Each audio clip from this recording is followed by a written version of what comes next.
Homemade mayonnaise pare, madali lang to. Tuwalya, bilog nyo, lagyan nyo ng bowl.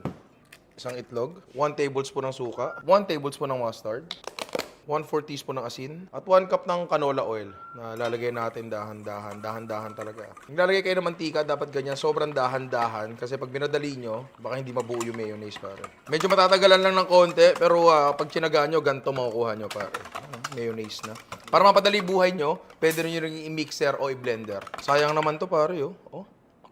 Gawin natin egg sandwich. Carrots, sibuyas, pickles, bawang, saka itlog na i-grate natin.